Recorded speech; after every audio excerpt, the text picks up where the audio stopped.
The envelope sat on my kitchen counter for 3 days before I finally opened it. Thick, cream colored paper with gold trim. One of those invites you know isn't just for fun, it's a performance. Annual Benefit Gala, Silverleaf Arts Academy, it said. Saturday night. Black tie, optional. Right. I almost tossed it in the trash.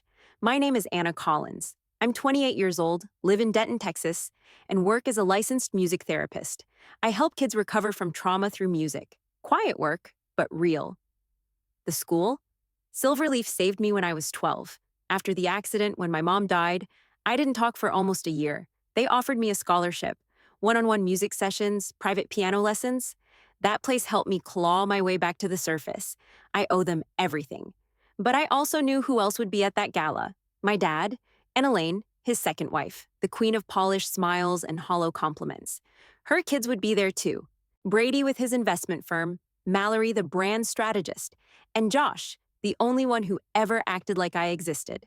After mom died, dad didn't waste time. 8 months later, he was married again, and suddenly I was the odd one out. Elaine redecorated our whole house like it was a magazine spread. My bedroom became a guest room by the time I hit 15. She never said it out loud, but it was clear. My life didn't fit the look she was going for, especially not now. I don't wear designer clothes, I don't throw dinner parties or own anything monogrammed. But that invitation wasn't about them. It was about the school, about the kids who still needed a place like I had. Quick note, before listening, share which city or country you're watching from. So I circled the RSVP line, checked yes, and dropped it in the mailbox. I didn't do it to prove anything. I didn't need their approval. I just knew what that school meant, and if showing up helped raise more money for those kids, I could handle a few hours of fake smiles and loaded questions. But I'll be honest, I already knew how that night was gonna go, and I was right. Scene ends with action. Narrator RSVPs yes and mails it. I didn't need a gala to remind me where I stood with that side of the family. They'd already made that clear over the years, one subtle dig at a time. You ever think about doing something bigger? Brady asked me once, swirling his whiskey at a 4th of July thing like he was talking to a college dropout. I just mentioned a kid I was helping through severe trauma, 7 years old, lost both parents in a fire. The only thing that got him to open up again was a djembe drum and a steady beat. Brady blinked like I was speaking a foreign language. That's sweet, but I meant like professionally. Professionally? Sure. I lived in a 2-bedroom ranch-style house on the edge of Denton. My Toyota Corolla was 10 years old but ran like a dream. I had one formal dress, black, bought off a clearance rack 4 years ago for a friend's wedding. And honestly, that was enough. I loved what I did. I worked with kids who'd seen the worst, abuse, car accidents, foster care hell, and used rhythm and melody to help them find their way back to themselves. It wasn't glamorous, but it was mine. Meanwhile, Elaine and her crew moved through the world like life was a country club application. Brady's firm handled tech IPOs and corporate acquisitions. Mallory branded high-end home goods, had a side hustle staging mansions. Even Josh, who was actually decent to me, still ran in those polished circles. They always looked at me like I was this underachieving pet project. Elaine especially. You're smart, Anna. I just wish you'd use it, for something sustainable. That one stuck with me. Sustainable. Like she thought my career was a phase, a hobby, not a life. What none of them knew, what I never told them, was that 3 years ago, I licensed my entire trauma-based music therapy curriculum to a national chain of pediatric clinics. $39 million. Yeah, let that sink in. $39 million. And I kept it quiet. I wasn't trying to play some long game or pull a power move. I just didn't want my life to turn into some twisted game of now you matter. I invested most of the money, stocks, trusts, real estate under a holding name. A small team handles it all. And I gave back. Quietly, donated nearly $8 million to Silverleaf for their arts-based trauma recovery expansion. No name on the check, no press release, just a phone call, a wire transfer, and a note that said, for the next kid who thinks no one sees them. Not a word of it to Dad, Elaine, or their social circle. Why? Because the second they knew I had money, everything would change. Suddenly I'd be interesting. Suddenly I'd be someone worth inviting to brunch. They'd pretend they always believed in me, always knew I was capable. I wanted to know how they treated me when they thought I had nothing to offer. And let me tell you, they failed that test early and often. You ever consider going corporate? Mallory once asked, while sipping some green juice like it gave her superpowers. With your experience, you could totally scale that nonprofit. Or do consulting. Big potential, babe. Babe. They talked to me like I was stuck. Like I was a cautionary tale. Like I needed rescuing. I wasn't stuck. I was choosing this. Every part of it. Even the part where I RSVP'd to that benefit concert knowing full well I'd spend the night being judged for wearing the same black dress they'd seen before, parking my car between two Mercedes SUVs, and not name-dropping investors or clients over canapes. I wasn't going for them. I was going for the kids, for the school, for the music, but I wasn't gonna lie. I was ready. Let them talk. I parked 2 blocks away. No valet. Just a meter on the street and a short walk in heels I hadn't worn in over a year. My Corolla looked hilariously out of place tucked between a Tesla and a black Escalade, but it got me there. Like always. The building was a converted historic theater, all gold trim and chandelier light pouring out of tall glass doors. There was a stretch of black town cars and drivers lined up out front, most still idling. I waited behind a Jaguar, then pulled to the drop-off curb and climbed out. One of the valets gave me a once-over, then looked past me for someone fancier. I didn't flinch. Inside, the lobby buzzed with money. Not the loud kind, not cash waving or braggy, but the kind that dressed in real silk, wore cologne that cost more than rent, and never touched the same glass twice. You could smell it. Old wood, champagne, perfume I couldn't name. My dress was the same black one I always wore. The zipper stuck halfway and I'd had to fight it into place. My heels were from Payless. My bracelet was silver, slightly tarnished, my mom's. It used to spin around her wrist when she played piano. I walked in alone. No one offered to check my coat. The usher scanned my ticket and smiled. "Table 7, she said, pointing toward the front. "Near the stage." Of course it was. Elaine's family didn't do nosebleed seats. I spotted them before they saw me. Dad's silver hair, Elaine's tight, picture-ready smile, Brady's tailored navy suit, Mallory's designer gown with some ridiculous feather shoulder situation, and Josh in a sharp gray blazer, fiddling with his phone. I walked up, staying steady despite the flash of heat crawling up my neck. Elaine saw me first. "Well," she said, lips pursed, "you clean up so tastefully." Translation: "You're not dressed like a hobo for once." I forced a smile. "Good to see you too, Elaine." Dad turned and gave me a quick nod. "You look fine. Elaine might have some boutique recommendations if you ever want to shop somewhere a little higher end." Brady laughed. "There's this tailor in Dallas. He's phenomenal. I'll text you his info." I nodded, said nothing. Mallory stepped forward and did that half-hug thing. Barely touched me. Full body pose. "This event is amazing, right? I mean, the crowd is insane. I've already seen 2 of my clients." "Big names?" Josh asked her, still not looking up from his phone. "Big wallets," she said, sipping from a flute of champagne like she owned the room. "And one of them's expanding into Aspen, so fingers crossed." Brady jumped in. "Speaking of, I just closed on a condo there. Ski in, ski out. You should come sometime, Anna, if you ever take a vacation." I tilted my head. "That'd be tough. My job doesn't really slow down." Elaine nodded sympathetically. "Yes, that's the challenge with caregiving roles. They're so consuming. But important, of course." Dad cleared his throat. "We just think you've got potential beyond, the therapy stuff." Josh finally looked up at me, gave a small shrug, like, "Sorry, I'm not stopping them." I didn't answer. I didn't need to. They'd already said what they came to say. "You're not one of us." And still, I took my seat. The place cards told the story before I even sat down. 10 seats at the table. Brady, Mallory, and Josh were lined up right next to Elaine and Dad, all bunched tight. My card? Far end. Technically at the same table, but not in the conversation zone. I slipped into the chair like I didn't notice. But I did. Mallory was busy name-dropping someone from Forbes, 30 under 30. Brady checked his watch like he had somewhere better to be, then leaned in to talk stocks with a guy at the next table. Elaine adjusted her pearl necklace and barely looked in my direction. Josh met my eyes and gave a small smile. "Hey, good to see you again."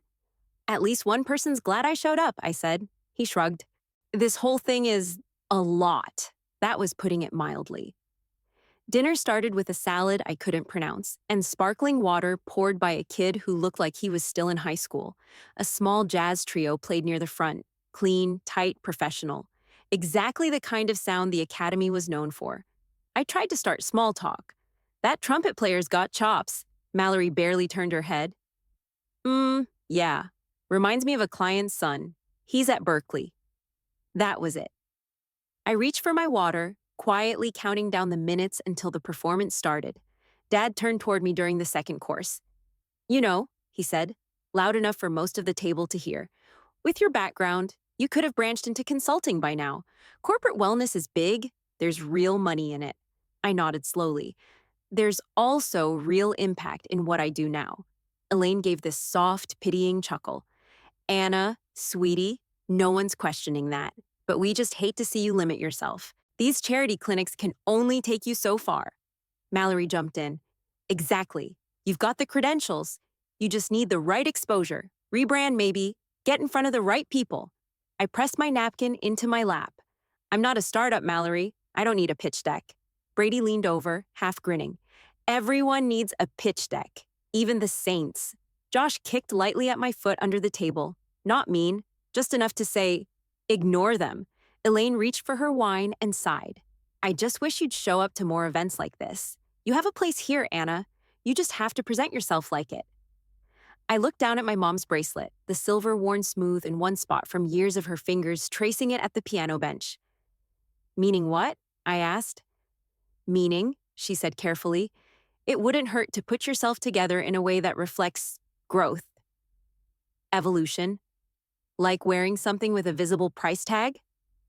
Her smile tightened, like knowing how to fit in. I let it hang there. I wanted to bite back, tell her what I really thought, that no dress in the world was ever going to make me fit into their version of family. But I stayed quiet, not because she was right, but because none of this mattered. Not tonight, not here. They still saw me as the sad little music therapist with a beat-up car and no ambition. Let them. The lights dimmed just as dessert menus hit the table, cutting off whatever thinly veiled insult Elaine was about to offer next.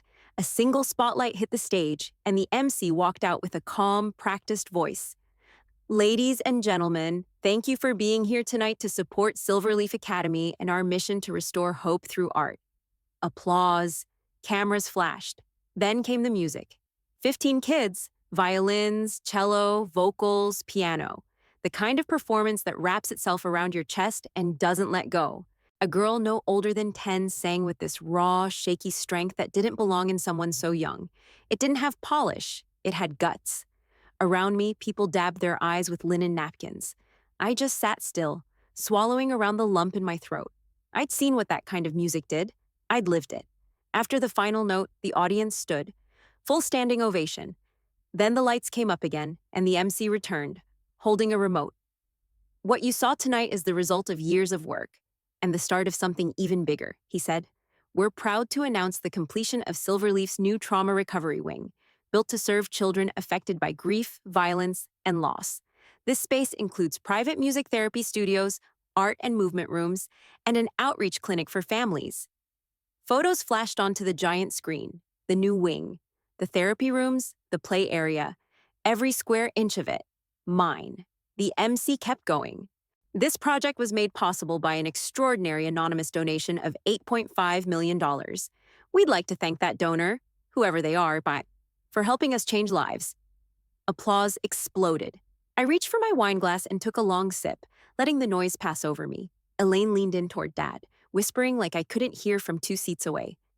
I wonder which family has that kind of money to just give away. Dad nodded slowly, eyebrows up.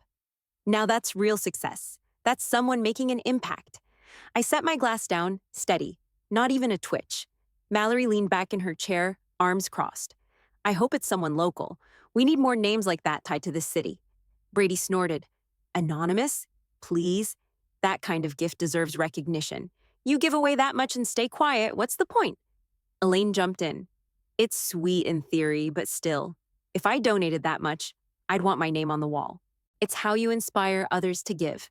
Dad turned toward me. That's what we mean when we say you could do more, Anna. Look at this. Someone used their resources to create something permanent. That's purpose. I tilted my head. You don't think what I do is purpose?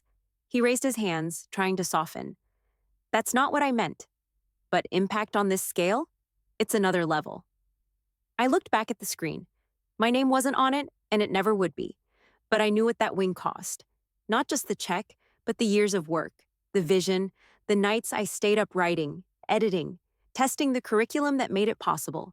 They couldn't see any of that. All they saw was a dollar amount, a name, a headline. Josh leaned in a little. Whoever it was, that's legit. Anonymous or not, that's someone who gets it. I didn't say a word, just reached for the wine again and waited for the lights to dim one more time. The applause from the video had barely faded when dessert hit the table. Cheesecake with some raspberry drizzle that looked like a painting. I picked at it, suddenly not hungry. Dad cleared his throat and leaned in, his voice louder than necessary. Anna, I'm going to say something, and I need you to hear it. I didn't move, just waited. You're embarrassing us, he said. You show up looking like you don't belong. A fork clinked against a plate. Mallory froze mid-bite. Elaine didn't skip a beat. Honey, we've tried to help you elevate. We've offered guidance. But presentation matters. People are watching. I could feel heat rising behind my ears. A couple from the next table turned slightly in their chairs, pretending not to listen. Brady coughed awkwardly and looked down at his Rolex. Mallory straightened her posture like maybe that would distance her. You look like staff, not family, Dad added, shaking his head. Josh winced. His eyes flicked to mine, then back to his dessert like he wanted to disappear. I blinked a few times, steady. That old sting hit right in the chest, like I was 12 again, trying to wear my mom's earrings to her funeral and being told they clashed with the dress Elaine bought me. Still, I didn't say a word. I mean, we're sitting up front, Elaine said, adjusting her napkin with too much effort. We're not background guests. People associate what they see with who we are. And what they see, Dad said, is someone who clearly doesn't care how they come off. That reflects on all of us. I stared down at my plate. White china, gold trim, a tiny crack along the rim. I could have told them I funded half the building we were sitting in. Could have dropped the dollar amount right there like they dropped wine prices and vacation spots. But I didn't. Not because I was scared, but because I wanted to hear every last thing they thought when they still believed I was nothing. You've always been stubborn, Elaine went on. We just want what's best for you. But this, she waved a hand toward me. This isn't it. Elaine, Josh muttered. She ignored him. You think wearing your mother's bracelet makes you sentimental, but it just makes you look stuck. That one landed. Hard. My fingers tightened around my fork. Not enough to snap it, but close. Brady looked around the table. Guys, maybe not here. People are looking. Too late. They were already listening. The woman next to me, I didn't know her name, leaned back like she didn't want to get involved but was fully tuned in. I finally opened my mouth, ready to fire back. And then, a mic crackled. The host walked back on stage, beaming. Ladies and gentlemen, if I could have just 2 more minutes of your time, we have one final announcement this evening. Every head turned, chairs shifted, napkins dropped. Dad leaned back in his chair, folding his arms like he was ready for something big. Elaine sat straighter. I sat there, jaw still half open, holding my tongue for just a few seconds longer. The host smiled wide, holding the mic like he was about to announce royalty. Tonight, we have a rare honor. The anonymous donor who made Silverleaf's new trauma recovery wing possible has chosen to step forward and say a few words. There was a ripple of surprise across the room. Dad sat up straighter, eyes lighting up. Elaine perked up too, scanning the crowd like she expected some senator or tech mogul to rise from the back row. Please help me welcome Ms. Anna Collins, licensed music therapist, whose generosity made this vision a reality. Silence, then applause. Big, echoing, stunned applause. Except at our table. There, it was dead quiet. I stood, picked up my mom's bracelet where it had slipped on my wrist, pushed in my chair, and walked. Every step to that stage, I felt the heat of their eyes, hundreds of them, but none burned harder than the ones behind me. My heart thudded against my ribs, but my legs didn't shake. I didn't look back, not once. I took the mic. Hi, I'm Anna. Laughter from a few places, the kind that says we didn't see this coming. I was 12 years old when I first walked into Silverleaf. I'd just lost my mom in a car accident. I didn't speak. I didn't eat much. I didn't want to be here anymore. The room was silent. This school saved me.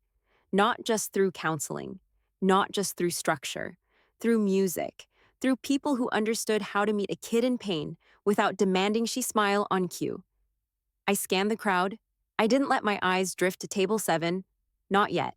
Years later, I became a licensed music therapist. I work with trauma-affected kids every day, kids like I was. And 3 years ago, I was lucky enough to develop a therapy curriculum that reached national clinics. It gave me the chance to do something bigger, something real. I let the pause hang. So when Silverleaf said they wanted to expand their trauma program, I said yes, because what saved me should be there for the next girl who walks through those doors, broken and quiet and barely breathing. Scattered applause turned into a wave. I nodded, kept it short. I don't need my name on a wall. I just needed to say thank you. And I hope this center brings healing to every kid who walks through it for years to come. The audience stood, cheering. A few people at the front wiped tears. I handed the mic back and turned toward the stairs. As I stepped down from the stage, I let myself glance toward our table. Dad looked like someone had just punched the wind out of him. One hand flat on the table, mouth slightly open. Elaine's smile was gone. Her face tight, unreadable, frozen in place. Mallory blinked like she was glitching. Brady leaned back slowly, eyes narrowed like he was replaying the past 30 minutes in his head, trying to find where he missed the signs. Only Josh was looking straight at me. No shock, just something closer to awe. I walked back toward the table, past the stares, past the whispers. I kept my head up. I slid back into my chair without looking at any of them. Napkin in my lap, back straight, wine glass in hand. The table was silent, thick with the kind of tension you can chew through. Dad was the first to speak. His voice came out thin. "You had that kind of money?" I didn't even blink. "I sold a national program 3 years ago. It was a big deal." He stared at me like I'd just told him I walked on water. "And you didn't say anything?" Elaine jumped in. Forced smile stretched across her face. "Anna, you should have told us. We would have celebrated with you." I turned to her, slow and steady. "Would you?" She froze. "Because just 20 minutes ago, I was an embarrassment to the family. Remember that?" Dad opened his mouth. Nothing came out. Brady coughed and looked away. Mallory's cheeks flushed deep red. Josh kept his eyes on me. Josh leaned forward slightly. "That's amazing, Anna. Seriously, you changed lives. That center? It's incredible." I nodded once. "Thank you." Mallory's voice came out quieter. "Why didn't you say anything before?" I looked around the table, let it land before I answered. "Because I wanted to know how I'd be treated when you thought I had nothing to offer you." Brady sat back in his chair, lips pressed tight. Elaine slowly turned her wine glass by the stem, like she wanted to disappear into it. Dad swallowed hard. "You misunderstood. We were just trying to help you. Rise." "No," I said. "You were trying to shape me into what you think success looks like. Flashy titles, big houses, brand names." Elaine tried again. "But you're one of us. We just didn't realize." I cut her off. "You didn't want to realize. You had the picture already in your head, and I didn't fit it." The air around us had shifted. We weren't whispering anymore. Nearby tables weren't even pretending not to listen now. A man 2 seats away had turned his whole body slightly toward us. A woman across the aisle raised her eyebrows. I didn't care. Dad leaned in. "Anna, I didn't know about any of it. The program, the licensing, the gift." I kept my voice low but steady. "You didn't ask. Not once. You assumed I was small." He sat back like the words hit something real. Josh shook his head slowly. "I'm still wrapping my brain around it, but I'm glad it was you. That school means something, and now that wing's gonna change lives." I gave him a small, tired smile. "That was the point." Elaine cleared her throat. "Well, you certainly made your mark tonight." I stared straight at her. "That wasn't my goal. This was never about impressing you." She looked away. I finished the last sip of wine, set the glass down gently. I pushed my chair back. The legs scraped against the floor, sharp enough to make heads turn. "I'm heading home," I said. "I didn't come here to be part of some social ladder climb." Dad reached out, hand half raised. "Anna, wait. You've got it all wrong." "No," I said. "I really don't. This family's respect is only real when it's attached to money." He opened his mouth, but nothing came out. Mallory looked down at her plate. Brady sighed and wiped his mouth with his napkin, like he'd just finished something unpleasant. Elaine stiffened, lips pressed tight. I didn't wait for anyone to follow. I walked straight through the ballroom, through rows of linen-covered tables and stunned faces, past people who'd been nodding politely at my dad 20 minutes ago and were now whispering behind their wine glasses. Phones came out. I caught one flash in my peripheral. Probably someone recording my back like I was part of the show. Let them. The hallway felt longer than before. My heels clicked against the marble with every step, echoing louder than any applause I got earlier. Outside, the night was still and cool. I exhaled once, sharp and full. The valet jogged up, notepad ready. Name? Collins, I said. Toyota Corolla. He blinked. He looked back toward the line of luxury cars waiting under the awning. That's yours? Yup, I smiled. Still runs great. 5 minutes later, my car pulled around, dusty, dented on the rear bumper, exactly how I left it. I tipped the kid $50. His eyebrows shot up. Thanks, ma'am. Don't call me ma'am, I said. Just have a good night. He laughed, nodded, jogged off. I got in, closed the door, and started the engine. That familiar rattle kicked in. Still reliable, still mine. I pulled away from the curb, leaving the line of black town cars and fake politeness behind me. Windows down, music off, no audience, no pressure, just air and freedom. 3 weeks later, my phone rang while I was restocking rhythm cards in the clinic. I didn't recognize the number, but I answered anyway. Anna? It was Dad. I leaned against the supply cabinet and waited. I owe you an apology, he said. Not for the money, not for being wrong about your career, for something worse. I didn't say anything. I forgot what I used to teach you, he said. About character, about doing the right thing even when no one's watching, about why your mom and I got you into music in the first place. His voice cracked a little. I got lost in Elaine's world, he said. Everything's about optics, status, who sees what, and I let it change me. I let it make me small. I exhaled slow. So now what? I want to fix it, he said. Not with gifts, not with dinner invites. I want to show up better. Really listen. Really learn from you. If this is going to work, I said, it starts with respect. Not performance. Not pretending we're close when we're not. I hear you, he said. You've got it. One step at a time. That was the first honest conversation we'd had in over a decade. 6 months later, I went back to Silverleaf for the center's grand opening. This time, I wore a dress that cost more than my car, deep navy, silk, tailored, and I didn't wear it to prove anything. I wore it to celebrate. The auditorium was packed. Parents, staff, students, donors. Music played from the brand new stage in the therapy wing, and sunlight poured through the floor-to-ceiling windows.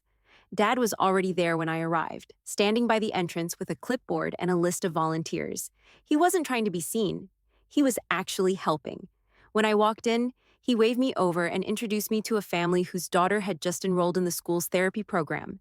He asked questions. He listened. He shook hands like it mattered.